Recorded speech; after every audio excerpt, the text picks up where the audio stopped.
Welcome, everybody, to episode 6. We have an unbelievable guest today, Oliver Twelvetrees, who, let me just give you a little background about Oliver. He's one of the top coaches in the entire country.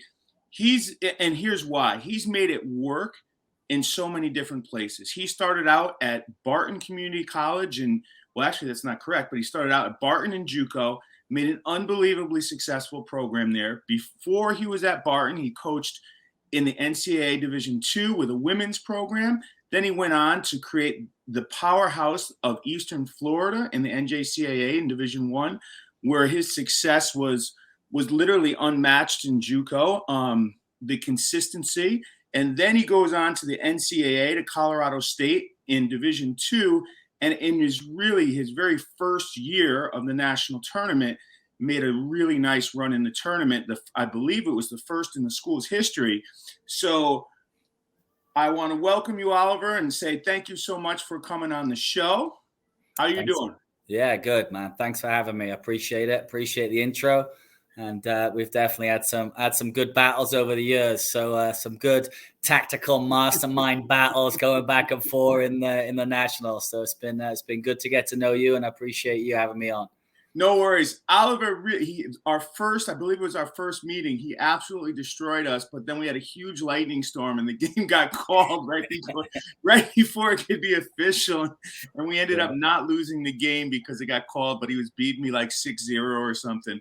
So listen, here's my first question for you, Oliver, is like, when I was back in Connecticut, I remember Danny Gaspar, who was coaching the Portuguese national team with Carlos Queiroz, and he comes back and he takes over the Connecticut Wolves in the USL, which is like USL right below the MLS, and he struggles really bad his first year. And I said to myself, how does Danny not have a good record his first year and struggle?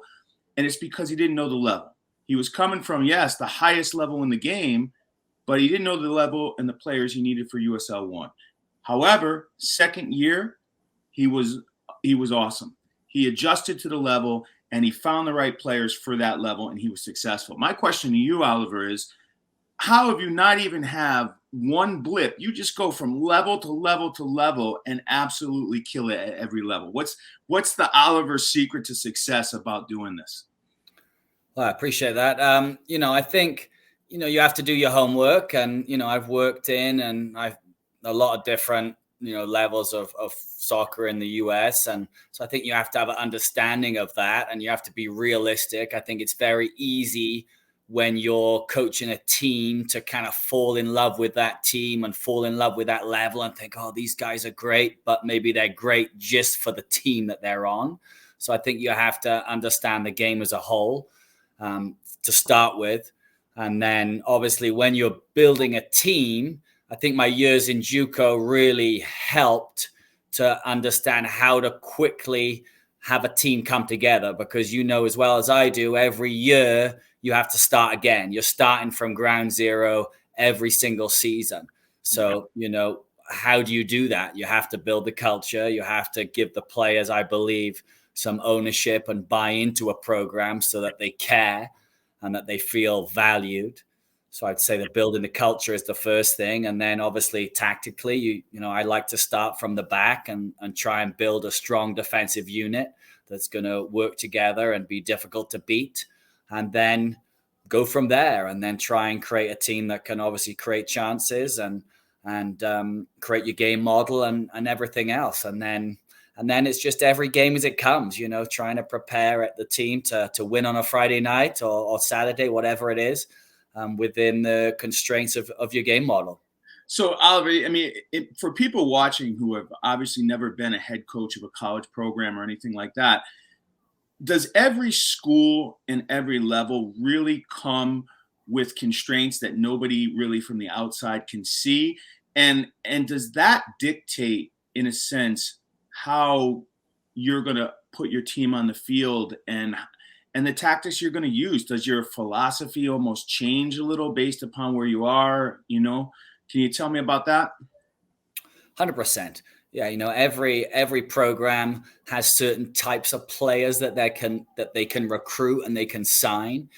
Just like an MLS team would have a salary cap, right? Yeah, So yeah. It's a great example. Premier League team would have a budget. So you're always fighting within your constraints to see what you can achieve. So I think that's always the starting point. But you need to have a philosophy of playing, and you need to have an idea of what you're going to do.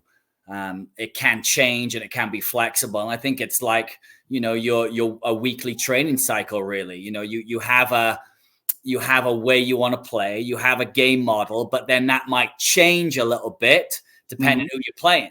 So obviously when, I want to keep the ball, I want to dominate possession, but maybe if I'm playing one of your Monroe teams, we have to decide, well, you know what, there's going to be moments where we're not going to have the ball a lot. So we have to change a little bit. And so I think that's the same in terms of building a program. You need a basic philosophy and you need an idea of how you want to play and how you're going to attack, how you're going to defend. But you also have to be tactically flexible so that you can change within the constraints of your program. If you haven't got the finances to be able to get speedsters that can break pressure and get in behind at will, then, your philosophy's got to be a little bit different. Maybe you've got to be a little bit slower in the build and you've maybe got to be a little bit more deliberate in how you attack, because you're not going to be able to play in transition as easily without the pace. That was just being an example. Yeah, I mean, it's really good examples. I mean, one of the things that you said there, I mean, you're looking at a $5 million. Some teams in the MLS have $5 million in salaries. Some teams are have $25 million. So if you're a coach of a $5 million salary, team compared to $25 million, it's probably going to alter the way you can even, the players and the setup that you have. It's really quite interesting. So in certain schools, though, like the price of the school is going to be a factor. And then certain schools, I know in Florida, like UCF or something, had like a Caribbean scholarship where the kids got in-state tuition or something. People behind the scenes don't see that. Do you have anything at your school that like you're more open to other countries and things like this? Yeah, so we have an international scholar award for English and German, and we're going to be opening up next year for Brazilian and Mexico and Canada. So, that's going to be fantastic for us. To be honest with you, I probably wouldn't have taken the job if we didn't have this UK and German scholar. Where high academic students from those countries can get kind of an academic scholarship off the top. So without that, it would make it very, very difficult. So then I can package students, So it's really funny money. Let's be honest. Like that's really the difference between the elite Division I programs, Division II programs, and the teams that struggle. Which team has the most funny money? I know, like you said, the Florida schools have those South Americans scholarships. And, I know Wake Forest, for instance, has a huge amount of academic aid. So if you're and need-based aid. So if you're a poorer student with great grades, then you can get a lot of need-based aid that won't affect their scholarship budget. And I think that's really the difference between some of the top college programs and the ones that aren't as powerful, is that funny money, that ability to offer academic aid in conjunction with your soccer money. Because let's be honest, none of us can build a great team if we've only got 9 scholarships for 30 guys. You need a little bit extra. Yeah, I feel that's the part that a lot of people don't see. And even if listen, if Pep Guardiola had to coach Wigan Athletic, it's going to be a little tougher for him, right? And I always think that sometimes people don't understand that some of the success is behind the scenes and the money and the resources. For sure. It's just in college soccer, people don't really understand that, but it really is a pretty big factor. It's kind of like a Moneyball. So, everyone knows the movie Moneyball, and, there's a lot of similarities there, and you have to understand how your institution works. So how do you get the most out of the resources at your institution? Because they're different, and obviously there's the haves and the have-nots, but there is always usually a way that you can find a way around it. Obviously at Eastern, we had a great ability to give good packages to student athletes and didn't have too much funny money. So that money was that money, whereas, say at Barton, they could get students in without English. And so you could, whereas we had a high TOEFL. So we couldn't get, the Brazilians and the Japanese at Eastern, but we could get high level, English speaking country players. So, you have to figure out what works for your institution. Yeah, for sure. And let's be real, there are some people who, don't have the money, but they sit in that, compact structure, that low block, and maybe they spend the money they do have on maybe some speed up top or something, and they figure out a way to make it work. And for me, those are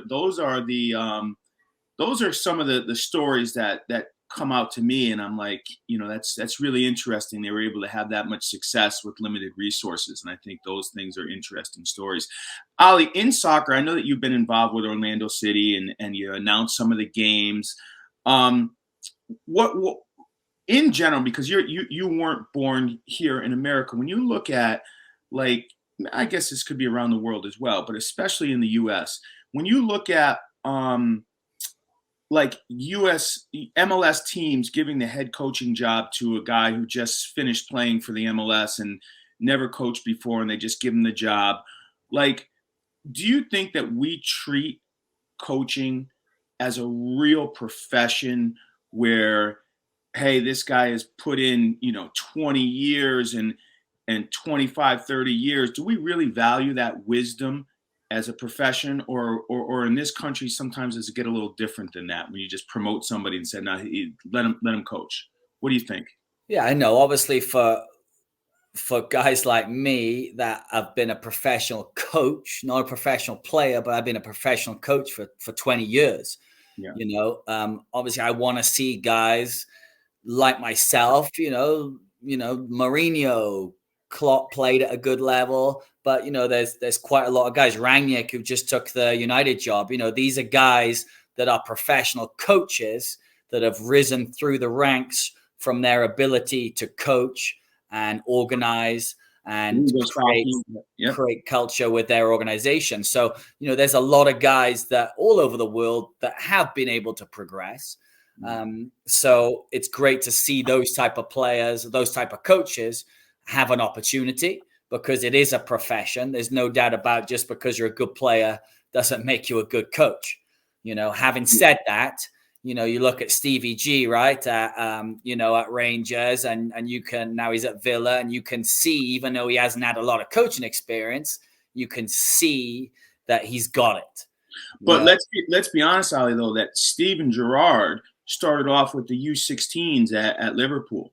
And then he worked through the ranks, and then and after a couple seasons at Liverpool in the academy, went over to, Rangers. And so I'm talking, like, I get a little shocked sometimes when I used to see, MLS guys who've never coached just get the head job, or bring in somebody from overseas who's never coached. They just finished their playing career and they give them the head job.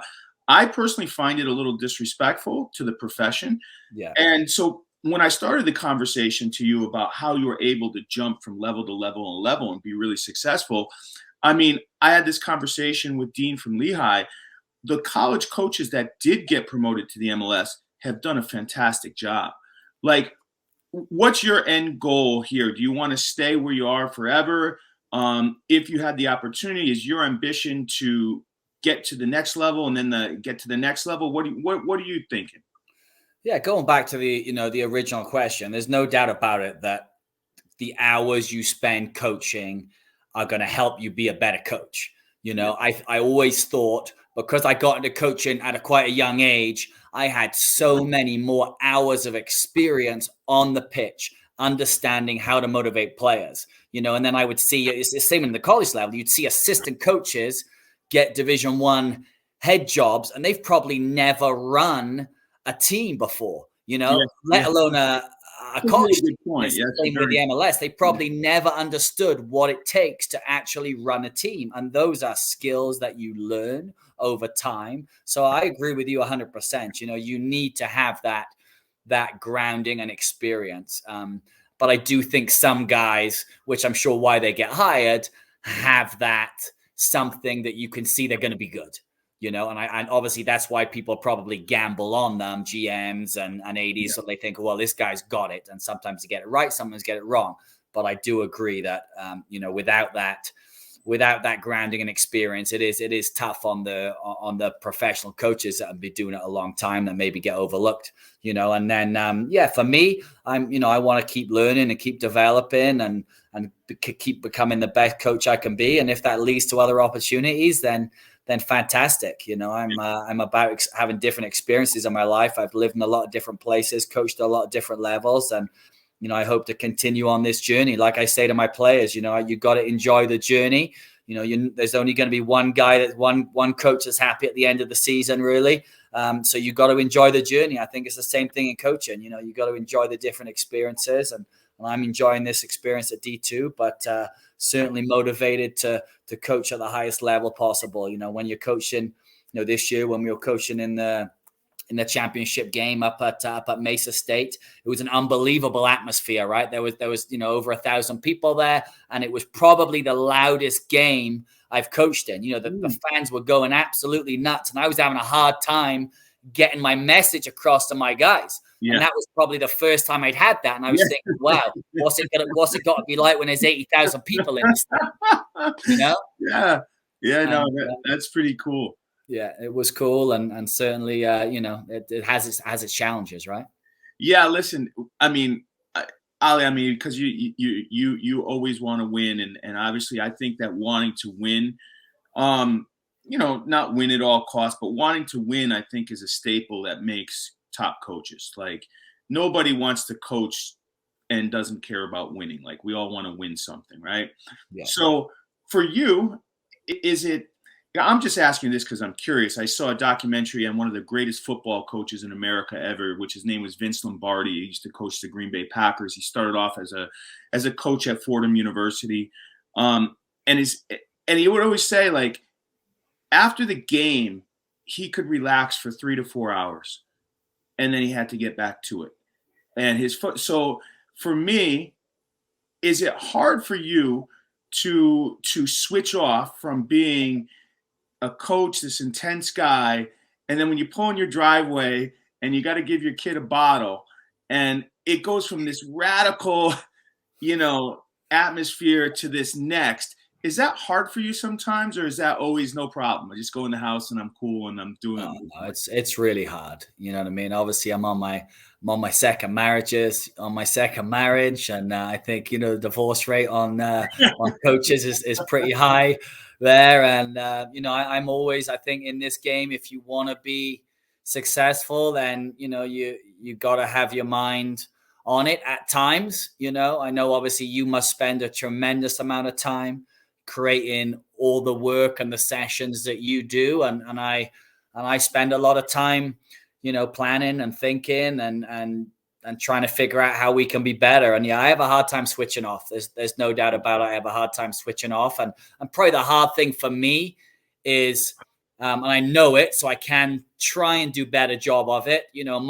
My personal happiness, my self-esteem comes from if a bunch of 18-year-old guys can win a game for me, and I know that's not right. No, and I know that's not going to give me endless happiness, but that's kind of the truth. And, I can manage it, and I have done a better job as I got older of managing it, but it also is what drives me. It drives me to be successful. And I want to, create a team that really cares and will really fight to do everything to win the game. And I think you've got to do that in terms of building a team, but you also have to learn to be able to switch off. And I'm getting better as I get older, but it's still hard.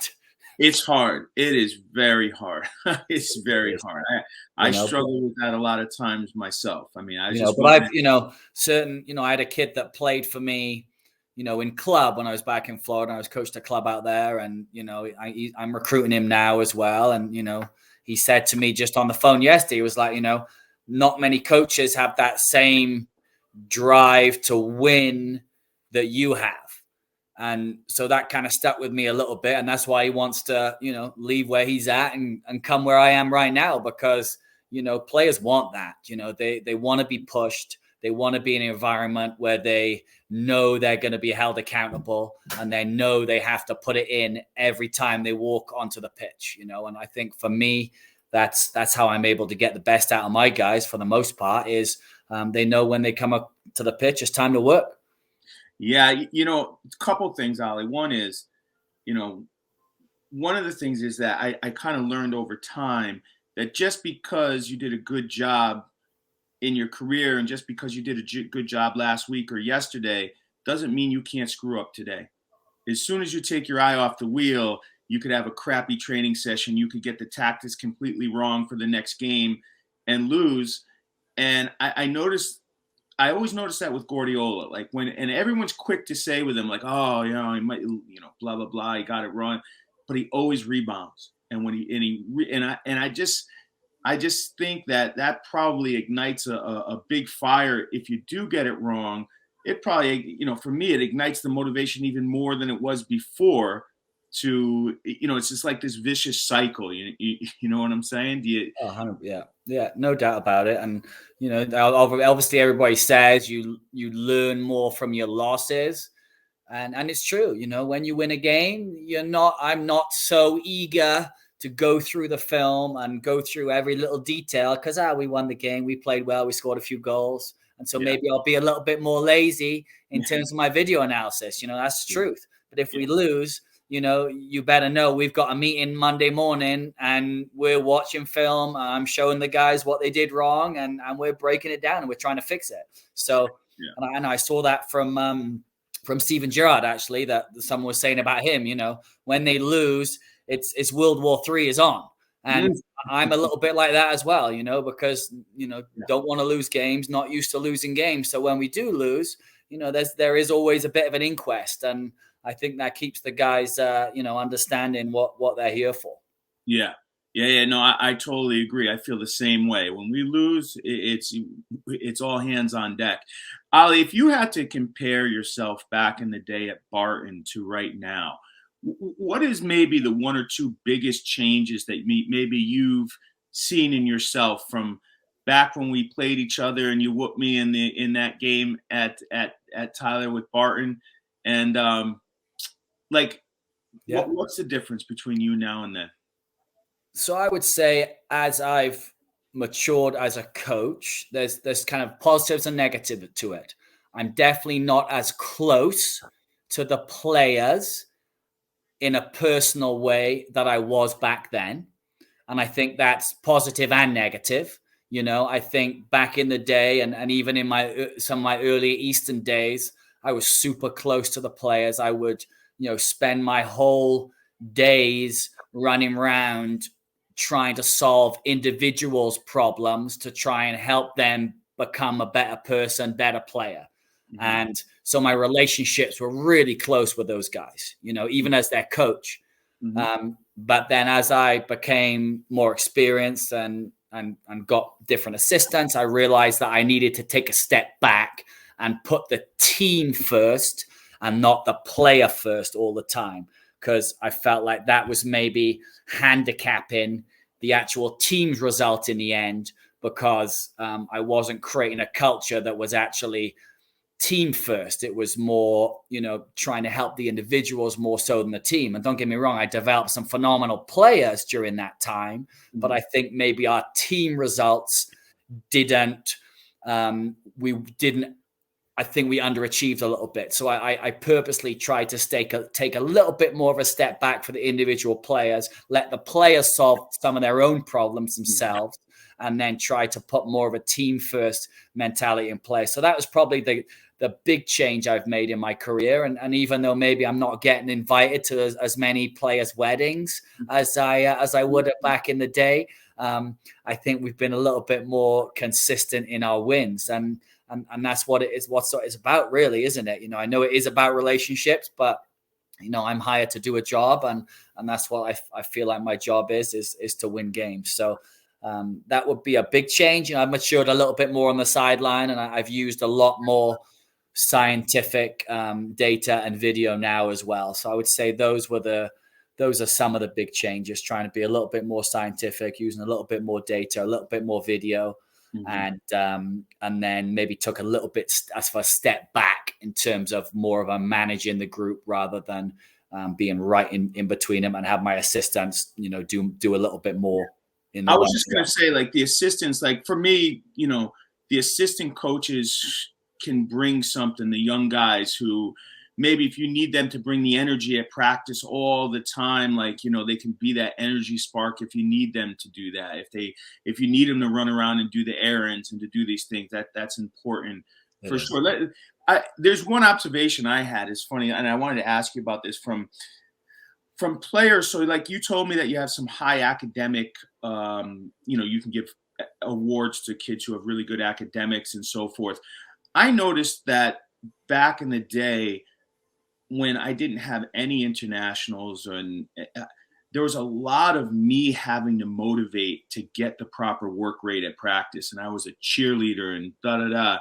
And then I noticed when I got kids who are coming from really high level soccer environments, or even from, much higher level on the academic scale, it started to be more player motivated and pushing each other in practice, where I could step back a little. Have you noticed the difference a little bit from all the places you've been, where certain groups, maybe you had to get in there and be their motivation, and certain, groups differently?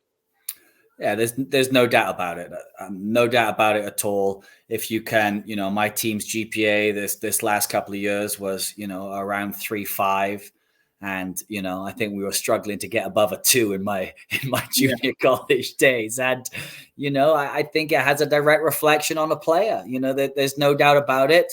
Your grades have a direct reflection of you as a person. And usually the guys with the better grades are much more motivated, are much better prepared. They come to the session in the right frame of mind. And the majority of the time, you don't have to do the things that I would have had to do in the past. Not all the time, obviously.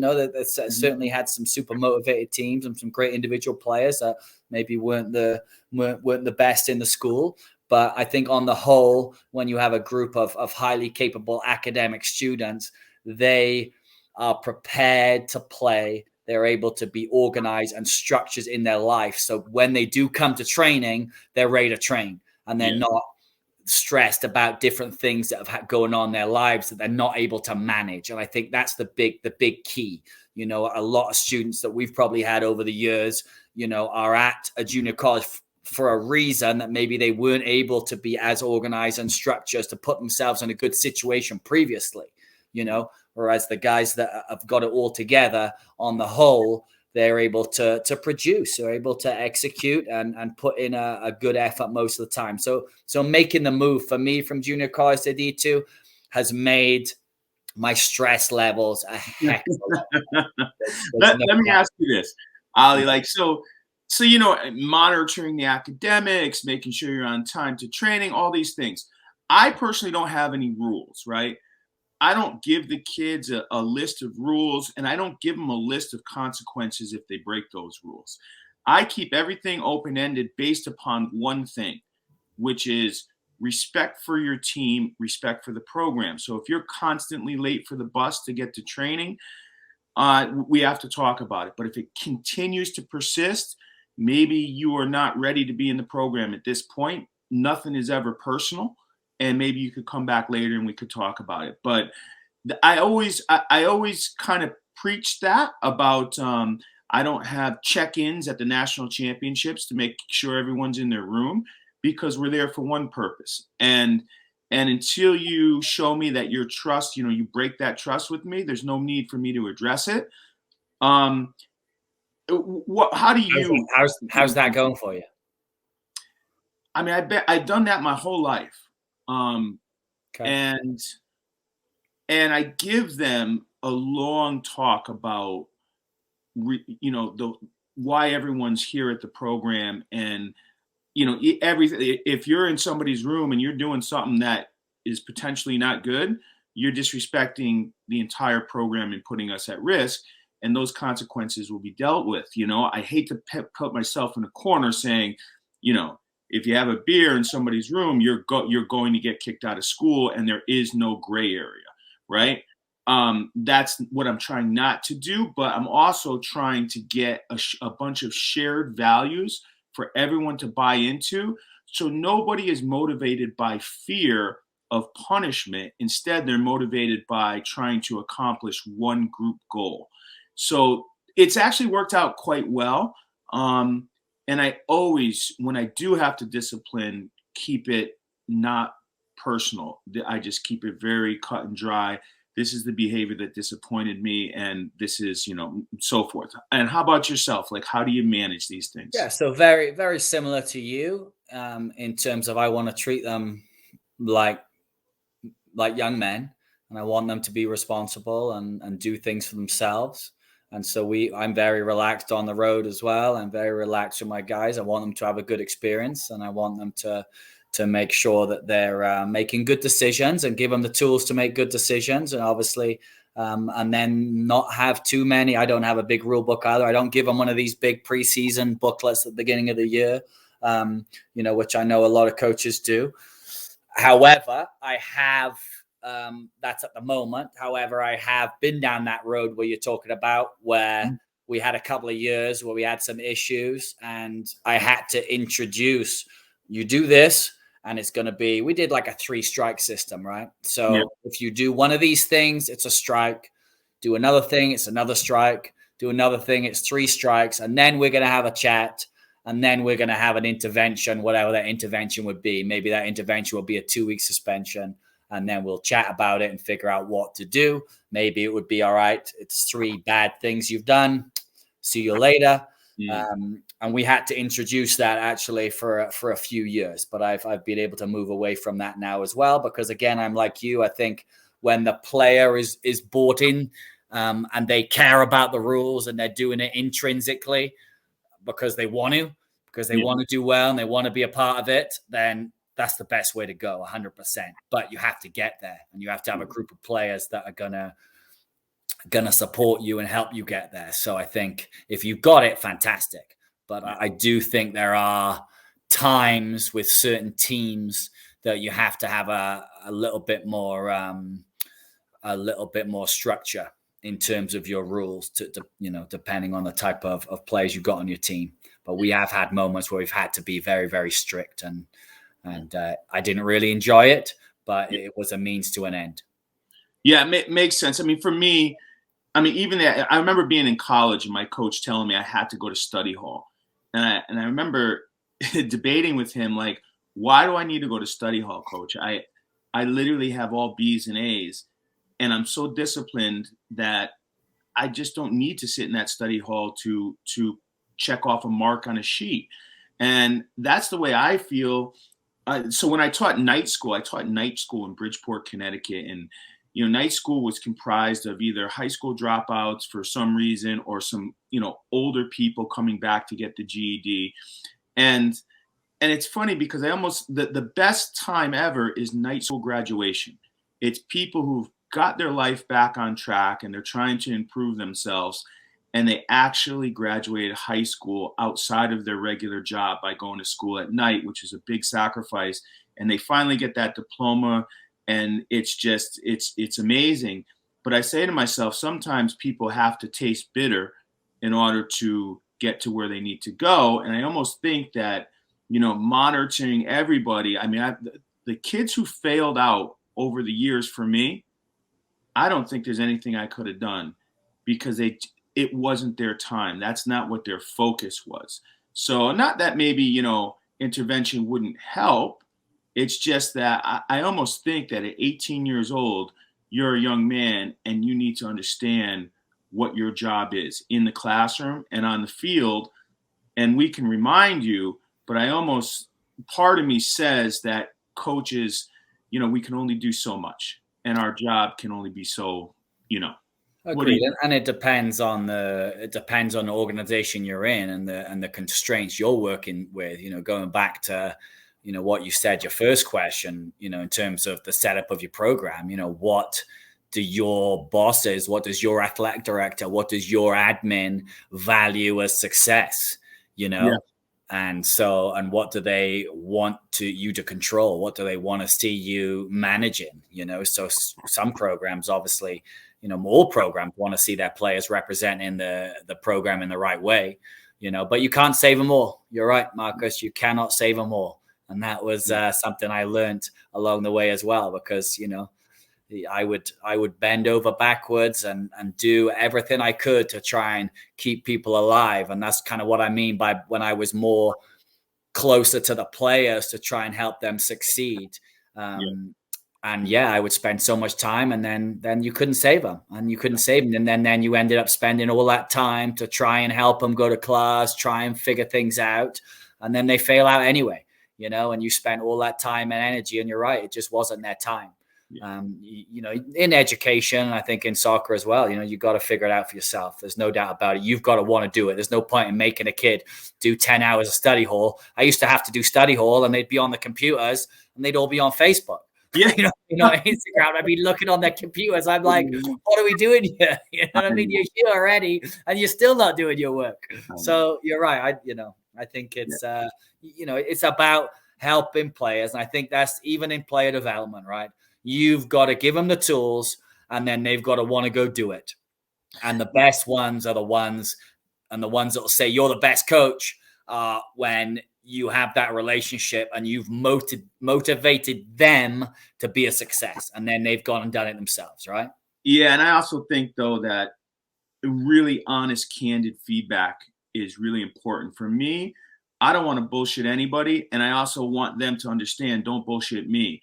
If if you want to be a pro and you're going to eat McDonald's and not stay fit during the off season, and you come in 10 pounds, 13 pounds out of shape, I don't really have time to talk, because your actions got to back up what your goals are. And if they're not, then, you're bullshitting me. And that's just the way, and I never raise my voice, and for me, it's just, you want to do it, let's do it. Otherwise, because my time's important. So, well, I wish I could say I never raised my voice, but I think we're no. I'll raise my voice, but not in conversations like that. Listen, I don't know what's the matter with me, Ali. I'm a little calm, but it is. But that's the other thing in coaching, right? I could never be you. You could never be me. And you gotta be yourself. That's the other thing. You can't, you can learn, and obviously you can get activities and you can learn about other coaches, but you still got to be yourself. Yeah. You've got to be yourself. Otherwise you're not real, and the players see through that. Yeah. And, you'll never be able to get full buy-in. You have to be you have to change, you have to grow, and you have to learn, but you still got to be yourself. Yeah, for sure. Listen, what do you think about the amount of foreigners in the game at this point in college? The amount of internationals? Good thing, bad thing, whatever. What do you think? Obviously back in the day we'd have a limit, didn't we? The NJCAA brought a limit in of so many, and they kind of made a bit of a mess of that. And did certain things, and everyone was trying to get around it. But bottom line is, I think it is getting a little extreme. Mm-hmm. I think it is. I think there should be a place for the young American player that has an opportunity. So I think there could be some structure in place. And obviously I've had a lot of great international players, and you want to have high level players, but I still do believe that you can have a mix. And in all my teams, I've always had a mix, and always had some good local players that I wanted to give the opportunity. And you see them grow then when they're with top international players. So although I still think there should be lots of opportunity for great players to come over and play, that bringing in some sort of well thought out constraint could be helpful for the young American player, because I still think college has its place in developing players and can really help the system, because, look at the facilities we have, look at the level of education that these college coaches have, and the opportunity to play and train every day is huge. So I do think that if they could do it in an intelligent way and still bring in top international players, it could benefit soccer, and it could benefit the American young student athlete. Yeah, it's a really interesting conversation, and I don't really know if I have a well thought out opinion on it. And a friend of mine, often said that, our universities are unique where we open our doors to people from all over the world. So why would it be different for athletes? And, I hear that as well. And I also, I understand too that there needs to be opportunities for American kids. Like, it's funny because sometimes I'll go to a website of a school I've never heard of in the whatever it is, and literally the whole roster is internationals. And it's like almost every school is like that at this point. And I actually attribute this to so many of the agencies. Like when you were at Barton, there wasn't like a million agencies giving kids. No, it's a different game. We can all sit in our office and never go watch a game and build a great team. Yeah. Like every college coach in the country can do that now if they want, if they've got the facility to bring in international players, because they can use agencies and they can use videos, and it's flooded the market. There's no doubt about it. And, you saw it, we were talking about this before we went on air, Millersville, they had a full American team and they only just lost to Charleston. We played Seattle Pacific in the first round of the NCAAs, and their team was all Americans. All academy players from the West Coast, and they were excellent. They had more possession than us during the game. It was a great game. We managed to just win, but it was a fantastic game. And, we're about 60-40 probably internationals. And, so it was, you can certainly do it. And there's good young American players here, but, maybe a little bit harder to find. Yeah. Yeah. It's interesting. The college landscape has changed so much that, and it's not just changed in JUCO, it's changed in Division II, and I'm sure it's changed in Division III as well. I'm just not quite as familiar, but all the way up to Division I, though, it's a little weird though now, Ali, that like the agencies almost control some of the destinies of these schools. If they do, yeah. The top programs are in with the top agencies, and I always found it difficult as well because you have to maintain those relationships with the agencies, right? Even though your NCAA kind of says you're not supposed to talk to some of these agencies, and you're really only supposed to get the details from them. That there's no doubt about it that if you look at some of the top agencies, they've got all the top players in the NCAA national tournament.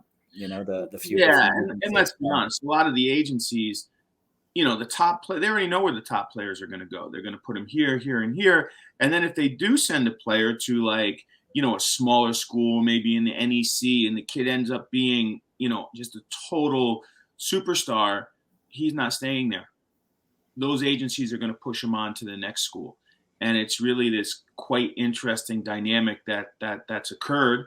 So college soccer, you're right, that's not like football or basketball or any other kind of dynamic there is. It's just its own strange little world now that's developed over time like this. It's very, very interesting. Yeah, but it's like everything, right? It's like everything in business. It's moved on. Things have moved on. There's programs and there's business companies in place to help us do our jobs and for them to benefit from them financially, and that's what it's about. Things have moved on and they will continue to move on. But, I think the NCAA's got a lot of issues right now that they're trying to go through, and there's going to be some changes coming through in the NCAA in the next year. I know that are big changes in terms of the Power Five and a few other things as well. Obviously, with the players now being able to market and make money off marketing and media production. So, things are changing, the world's changing, and I think NCAA is trying to move with it. So I don't think I can't see there being any, laws coming into place regarding internationals anytime soon. There's enough going on.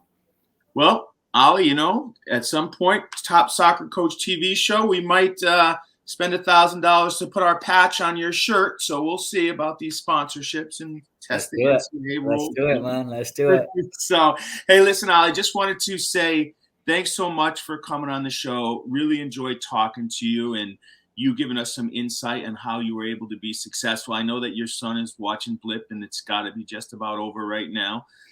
So I don't want to keep you any longer. But again, thank you so much for the opportunity, and look forward to seeing what's up next for you and how you're going to do next year, which I'm sure you're going to do great. Yeah, and I just want to thank you for all the work you do online on your YouTube channel. You know, I get a lot of ideas from your sessions and your productions that you do. I think it really has helped me a lot. I think the designs you do and the sessions are excellent. I enjoy doing them. The boys enjoy doing them. Obviously, I change them a little bit, but I enjoy seeing that, and it's helped me with my session production as well. So keep up the good work on that point as well. Thanks, Ali, so much. Thanks. I really appreciate it.